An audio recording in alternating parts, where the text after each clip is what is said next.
American presidents have been mass murderers, whether it's Barack Obama, which is why India's actions in the G20 were very important when they said that the entire African Union should become part of G20. 55 countries of the African Union are suddenly part of G20. You can't start invading the country's parliament and saying that, hey, I've got a grouse. No, absolutely wrong. Needs to be condemned. These people need to be punished. Jairam friends, I'm Major Gaurav and you're watching the Chanakya Dialogues English. Like this video, subscribe to our channel and don't forget to press the bell icon. Now there is news from the United States of America and I'll just bring you very quickly up to date with that news, and this is regarding the Pannu murder plot. The US Commission on International Religious Freedom urges Biden administration to designate India as a country of particular concern. The United States or the US CIRF cites threats to religious freedom targeting of activists, journalists and lawyers by India. Concerns raised over India's purported involvement in killing of Khalistani terrorists and a plot to assassinate a New York City resident. Ladies and gentlemen, all this is nonsense here. And my answer is to those NRIs who are very concerned about this and people everywhere in the US, Canada, UK, Australia, New Zealand, wherever our NRI friends are, let me tell you a couple of things. Number one, you see, now this is a very broad-ranging sort of an accusation, and I don't even know what fraudulence the government of the United States of America is perpetrating on the rest of the world by saying that the US Commission on International Religion, who the hell created this US Commission? And what credibility does this commission have? Now, they're saying that targeting of journalists, which journalist has been targeted in India? Which lawyer has been targeted in India? I don't know. Which activist has been targeted? And what threat of religious freedom is there in India? I don't understand these things here. What threat of religious freedom? Hindus go to temples, Muslims go to the mosque, the Sikhs go to the Gurdwaras, the Christians go to church. What freedom are you talking about? I don't understand. This is all nonsense. America has all these fake organizations that the government has created, probably under the CIA, and they keep on giving their own rankings. And what they hope to do is rattle you by giving those rankings. So I would request all NRIs, see, in India, we are not bothered about whatever US writes. But since you're living there, and you're living in foreign countries like the US, UK, or Canada, or Australia, I guess you guys are more sensitive to these things, as you should be. I'm not saying that is wrong. All I'm saying is that, it's very easy for American presidents have been mass murderers. Whether it's Barack Obama, whether it's the Bush, father and son, or Bill Clinton, most of them have been mass murderers. They have ordered invasions of countries. They have ordered deaths of hundreds of thousands of people, and they've never been called into account because America is the United States of America, the world's lone superpower. So all this about religious freedom and all that, designate India as a country of particular concern. So let us assume a worst case scenario that Joe Biden does decide to declare India a country of particular religious concern. So what will happen? A country of particular concern. So what will happen? Who's going to be concerned? I mean, do you think people in the White House will sit down and say, oh, we are very concerned? What does this amount to? I have not understood. All I would tell the US government is that, these things don't work. I mean, this is not Pakistan, and we are not taking any money from you. So please behave yourselves. And it's not like Pakistan where you can boss around and say, oh, I think Pakistan is a country of particular concern. So everybody in Pakistan will, we are a country of particular concern. Everybody in Pakistan will get concerned. We are not concerned about what America says. Get lost.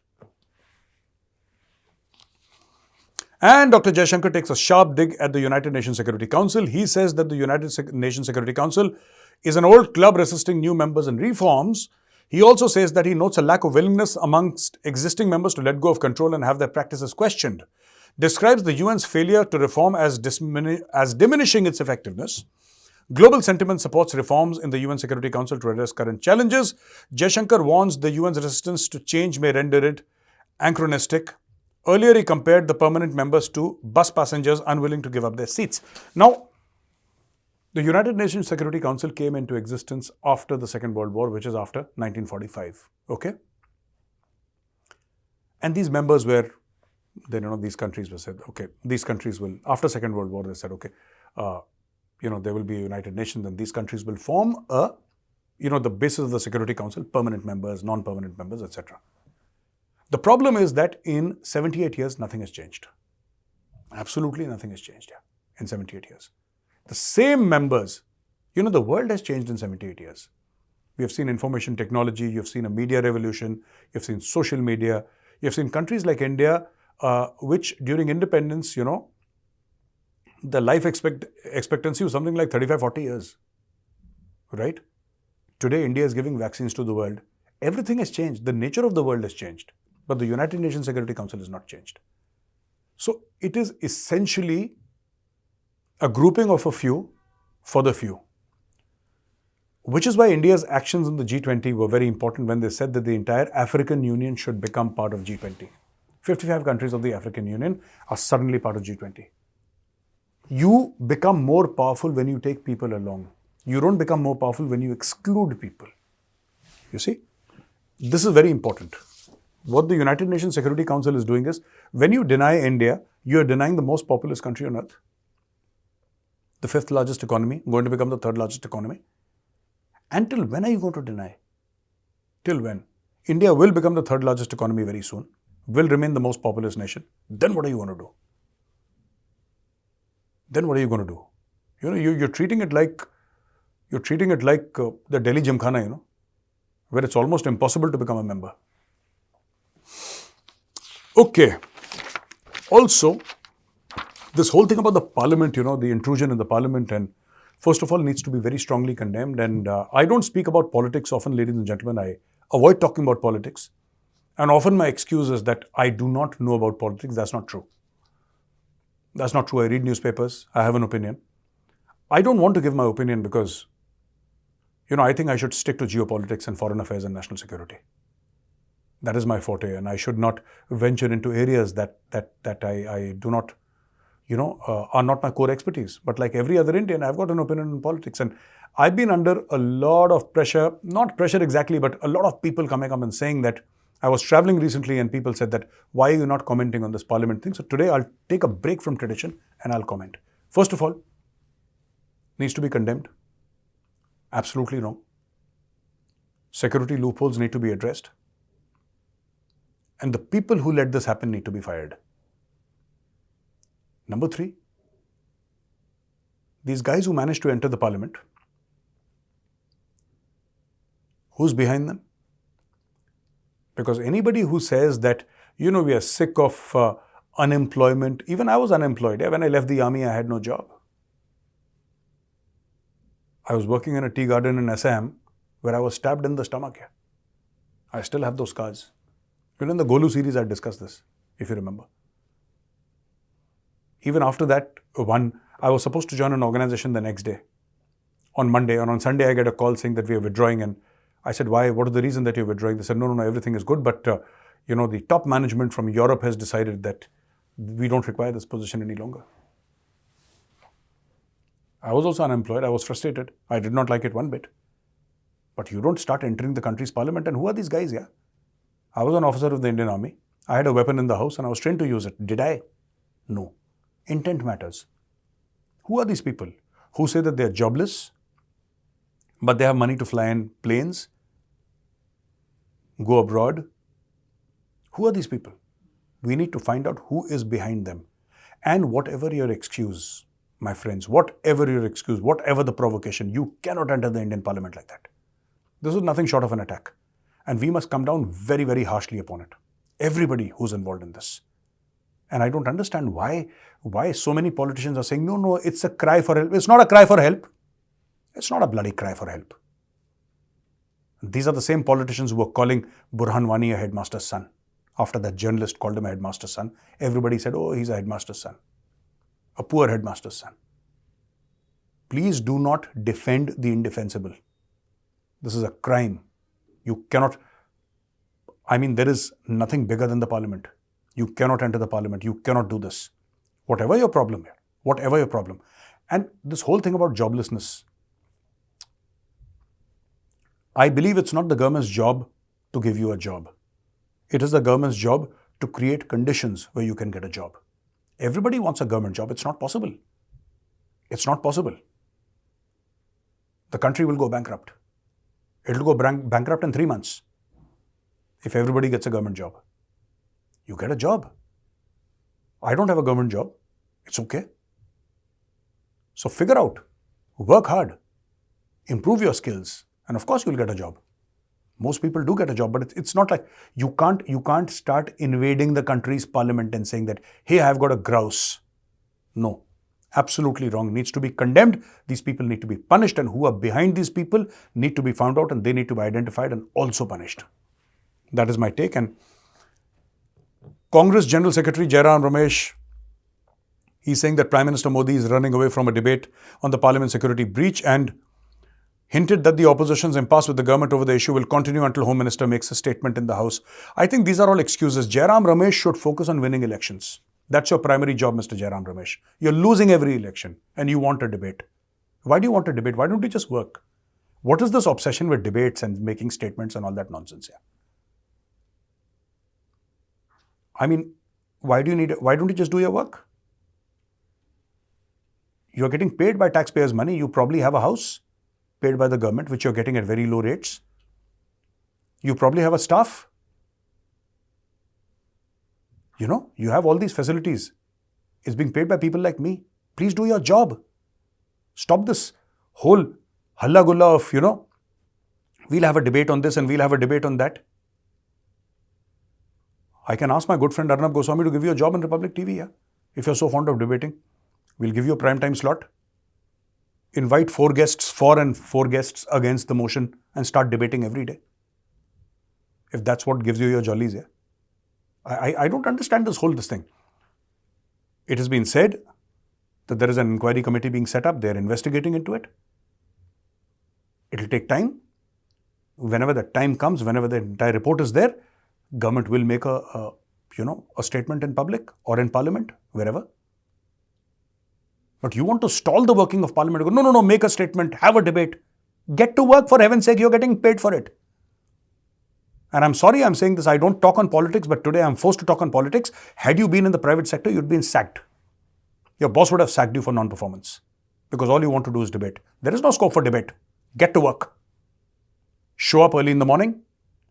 Wear clothes. Get to work. Every single day, just get to work.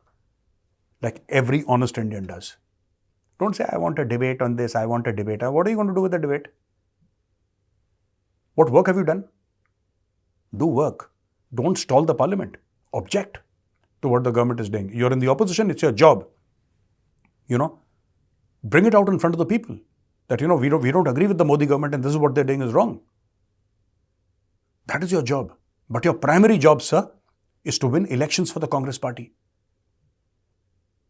You can't lose almost all damned elections and then say that you want a debate. Win elections, for heaven's sake. That's your primary job, sir. That's your job. Win elections. And tell your leaders to win elections. There are rumors about Dawood Ibrahim being hospitalized in Karachi due to a serious medical condition, and unconfirmed reports suggest poisoning as the cause. Adding mystery to the circumstances, the 65-year-old fugitive linked to organized crime and the 1993 Mumbai bombing resides in Karachi evading law enforcement.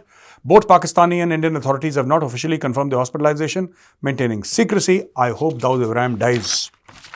I don't know if he's really been poisoned or not, but I hope he conks off here. All right, that's it. And Lashkar-e-Taiba terrorist and recruiter Habibullah, also known as Bhola Khan, also known as Khan Baba, he's been shot dead. I don't know, it's like a Netflix series, it's like the Game of Thrones, yeah. And all these guys getting shot by unknown people, and Pakistani authorities and Pakistan's top intelligence agency, the ISI, the world's top intelligence agency, everybody will swear. Shoaib Akhtar is on record saying that we have the best intelligence agency and we have the best army, and these clowns can't even find out who's killing their pets. These domesticated street dogs of the Lashkar-e-Taiba and the Jaish-e-Mohammed. Somebody's knocking them off and nobody has a clue why and who. I don't know what the Pakistani army is doing here. And the last news of the day, ladies and gentlemen, is Oman Sultan is fascinated by India's space projects, interested in India-made drones. So, India's External Affairs Minister Jaishankar during the Rotary Institute 2023 event mentions Oman Sultan Haytham bin Tariq's fascination with the Indian space program and interest in India-made drones. And the visit showcases strength in friendship, culture and economic exchange between Oman and India. President Draupadi Murmu hosted a banquet in the honor of Sultan Haytham. And Prime Minister Modi and Sultan Haytham discuss deepening cooperations in commerce, culture, defense and innovation, and India-Oman Joint Vision Program covering 10 areas of collaboration. So that I have for you today. And I think this entire thing about Oman and India, ladies and gentlemen, is something that is truly fascinating, because Oman is a very important country and we have long historical and cultural ties to Oman. And I think, I wish this friendship all the very best, and I hope India and Oman friendship grows from strength to strength. Now, the first question is, what will happen if Pakistan give POK as a ground base to America? Thanks. I don't think they're going to give a ground base. They're going to give POK as a ground base to America, because POK doesn't solve their problems. What solves their problem is Khyber Pakhtunkhwa, because where is America looking? It is looking at Afghanistan. So if they get a base in probably KP or in Balochistan, not far from Afghanistan, that is what would matter to the Americans, not POK. I don't think the Americans are interested in POK that way, because their focus is never Pakistan, you see. You're assuming the fact that their focus is Pakistan. The Americans have never cared about Pakistan. In fact, nobody has ever cared about Pakistan. Forget about the Americans. We don't care. The Chinese don't care. Nobody cares. What most of the people care is about Afghanistan. Afghanistan is a landlocked country, and therefore Pakistan becomes important, because Iraq for decades has been behaving like a rogue state. So that is the issue here. The first question was by Mr. Amit Banot, and then Eon Petru, 8708. Okay. Why Europe should keep Ukraine and give them arms and money in order to sell them to Hamas through Turkey? I don't know whether they're selling them to Hamas through Turkey, but it's possible. It's possible Zelensky will do anything to make money. Zelensky, has been found to be indulging in corruption as per the CIA. And the idea that, this idea that Ukraine should be helped and people should give money is essentially a Cold War idea, because, Russia has always been seen as this counterbalance to Western values, or, a force that the Westerners are always traditionally scared of. So now they're coming to their senses, and people are withholding their budgets because Europe is undergoing recession. At least some countries are. Germany is already under recession, and people say UK is next. Things are bad. Things are really bad in Europe. And the first thing they need to do is stop wasting money. And rather than giving money to that corrupt man Zelensky, give it instead, to their own people, and make their own people's lives more comfortable, rather than just giving checks to Zelensky every month. So ladies and gentlemen, thank you very much for watching this video. If you like this video, press the like button, subscribe to our channel, and don't forget to press the bell icon. Jai Hind, Vande Mataram, Bharat Mata Ki Jai.